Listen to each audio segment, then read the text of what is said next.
Hello everyone, स्वागत है आप सभी का बहुपद चैप्टर का लेक्चर 1 का पार्ट 2 में। हमने लेक्चर 1 का पार्ट 1 में एक चर वाले बहुपद को पूरी अच्छी तरह से उसकी थ्योरी जो थी वो पढ़ी थी।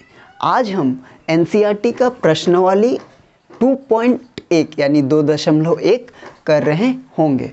तो चलिए बिना देरी किए इस एक्सरसाइज को हमारा पहला क्वेश्चन है, निम्नलिखित व्यंजकों में कौन कौन एक चर में बहुपद है और कौन कौन नहीं है, कारण के साथ अपने उत्तर दीजिए। तो ये हमें सॉल्व करने, तो हमें बतानी है कि कौन कौन से व्यंजक जो हैं वो एक चर में बहुपद है। तो चलिए इसका उत्तर देखते हैं। तो पहला जो क्वेश्चन है वो कितना है, 4x² - 3x + 7।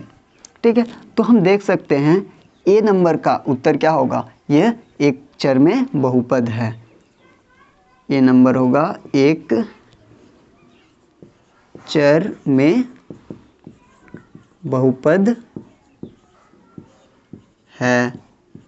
अब आप बी नंबर देखिए, बी नंबर है y² + √2। तो ये भी क्या है, एक चर में बहुपद है, बिल्कुल है। तो बी नंबर का भी आंसर हो जाएगा एक चर में बहुपद है। सी नंबर है 3t + t√2। अब आप देखिए 3t + 2√2, क्या यह एक बहुपद है? नहीं है। क्यों नहीं है? क्योंकि इसमें चर का प्रत्येक घातांक जो है वो एक पूर्ण संख्या नहीं है, इसलिए यह एक बहुपद नहीं है। अब बहुपद नहीं है तो एक चर में तो बहुपद नहीं होंगी, तो इसका आंसर हो जाएगा बहुपद नहीं है। ठीक है, साथ में हमें कारण भी देने हैं। कारण हो जाएगा क्योंकि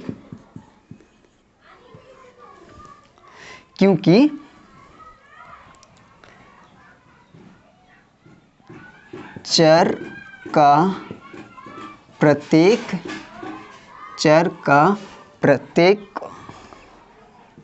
घातांक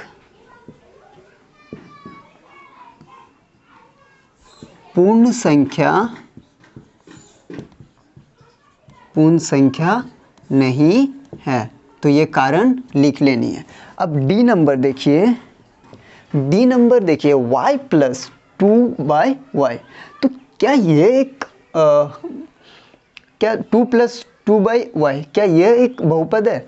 ये भी एक बहुपद नहीं है। तो वही हो जाएगा, बहुपद नहीं है। इसका कारण भी यही हो जाएगा क्योंकि चर का प्रत्येक घातांक पूर्ण संख्या नहीं है। ठीक है, अब आप ई नंबर देखिए। ई नंबर है x⁻10, y का घातांक 3 और t का घातांक 50। तो क्या यह एक चर में बहुपद है? तो इसका भी आंसर होगा नहीं, यह एक चर में बहुपद नहीं है, लेकिन यह 3 चर में एक बहुपद है। कितने? 3 चर में एक बहुपद। तो इसका आंसर हो जाएगा 3 चर में एक बहुपद है। सेकेंड क्वेश्चन जो है वो है, निम्नलिखित में से प्रत्येक में x² का गुणांक लिखिए। अब ये जो दिया हुआ है इसमें x² का गुणांक लिखनी है। तो चलिए फटाफट से इसका आंसर लिखते हैं। तो ए नंबर जो है 2 + x²+, अब x² का गुणांक यानी x² का कोएफिशिएंट लिखनी है। तो हम देख सकते हैं x² का कोएफिशिएंट कितना है, 1 है। तो ए नंबर का आंसर हो जाएगा 1। बी नंबर का आंसर होगा 2 - यहाँ पे x² है, तो इसमें x² का गुणांक कितना है, -1। अब सी नंबर में देखिए x² का गुणांक π/2। ठीक है, अब डी नंबर में देखिए, डी नंबर का कितना हो जाएगा, 0 हो जाएगा। ठीक है, आई होप ये आप समझ गए होंगे। अब चलिए जल्दी से चलते हैं थर्ड नंबर की ओर। तीसरा क्वेश्चन हमसे कह रहा है 35 घात के द्विपद का और 100 घात के एकपदी का एक एक उदाहरण दीजिए। तो हमने थ्योरी में देखा था कि द्विपद किसे कहते हैं और एकपद किसे कहते हैं। द्विपद यानी जिसमें 2 पद होते थे, एक पद यानी जिसमें एक पद होते थे। तो उसी का इसमें उदाहरण देनी है। तो घात हमें दिया हुआ है तो हम 35 घात वाले उदाहरण दे सकते हैं क्या, 2a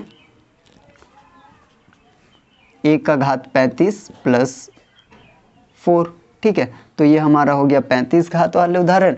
और 100 घात वाले का हमें इसमें देखिए 35 घात वाले का द्विपद बोला था, यानी हमने 2 पद दे दिया, लेकिन 100 घात के वाले के एक पदी का देना है, तो यानी एक पद होंगे। तो हम दे सकते 3a का पावर 3a का घात 100।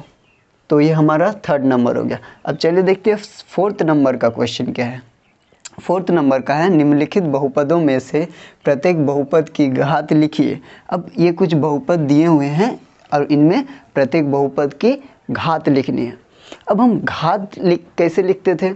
अब घात लिखने के लिए हम क्या करते थे, हम वो पद को ढूंढते थे जिसमें चर का घातांक जो होती थी सबसे अधिक होती थी। तो हम ए नंबर में देखिए, ए नंबर में ये पद 5x का पावर 3, जो ये वाला पद है, पहला वाला जो पद है, इस पद में चर का घातांक सबसे अधिक है। कितना? 3 है। इसमें चर का घातांक 2 है, इसमें चर का घातांक 1 है।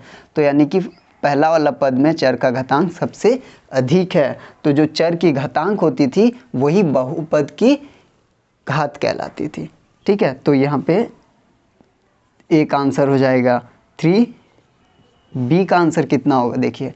अब ये वाला जो पद है उसमें चर के घातांक सबसे अधिक है, तो चर का जो घातांक होती थी वही बहुपद की घात हो जाती थी। तो बी का आंसर हो जाएगा 2।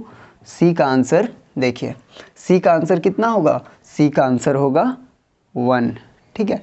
अब डी का आंसर 0, डी का आंसर 0, क्योंकि 3 को हम क्या लिख सकते हैं? x का घातांक 0, ठीक है। तो यानी कि x का घातांक 0, तो यही हमारा बहुपद की 0 ही हमारा बहुपद की घात हो जाएगी। तो डी का आंसर हो जाएगा 0। आई होप आप 3rd 4th समझ गए होंगे। चलिए फटाफट से 5th वाला देखिए। 5th क्वेश्चन हमसे कह रहा है, बताइए कि निम्नलिखित बहुपदों में कौन कौन बहुपद रैखिक है, कौन कौन द्विघाती है और कौन कौन त्रिघाती है। तो हमने रैखिक बहुपद, द्विघाती बहुपद और त्रिघाती बहुपद थ्योरी में पढ़ रखा था। तो चलिए ए नंबर का आंसर लिखते हैं। ये x² + x, तो ये जो है ये बहुपद, ये इसमें जो बहुपद की घात कितनी है? ये इसमें बहुपद की घात 2 है। यानी कह सकते हैं हम कि ए नंबर जो है वो द्विघाती बहुपद है, द्विघाती बहुपद है, ठीक है। अब बी नंबर में देखिए, बी नंबर में बहुपद की घात कितनी है? 3 है। यानी कि ये हम कह सकते हैं कि त्रिघाती बहुपद है, ठीक है। उसी तरह सी नंबर देखिए, सी नंबर में इस बहुपद में बहुपद की घात कितनी है? 2 है। यानी कि ये भी द्विघाती बहुपद हैं। अब डी नंबर देखिए, डी नंबर में बहुपद की घात 1 है। इस बहुपद की घात जो है वो 1 है। यानी कि ये रैखिक, ये जो है ये रैखिक बहुपद है, ठीक है। अब ई नंबर देखिए, ई नंबर में भी इस बहुपद की घात कितनी है? 1 है। यानी कि ई नंबर का भी आंसर हो जाएगा रैखिक बहुपद, रैखिक बहुपद, ठीक है। अब एफ नंबर देखिए, एफ नंबर है आर का घातांक 2, तो यानी इस बहुपद की घात कितनी है? 2 है। तो ये द्विघाती बहुपद है, द्विघाती बहुपद। अब देखिए इसमें बहुपद की घात 3 है। यानी कि जी नंबर जो है ये त्रिघाती बहुपद है, त्रिघाती बहुपद। आई होप आप ये सभी सॉल्यूशन समझ गए होंगे। ठीक है, जल्द ही मिलेंगे नेक्स्ट किसी सॉल्यूशन में, तब तक मचाते रहिए। धन्यवाद।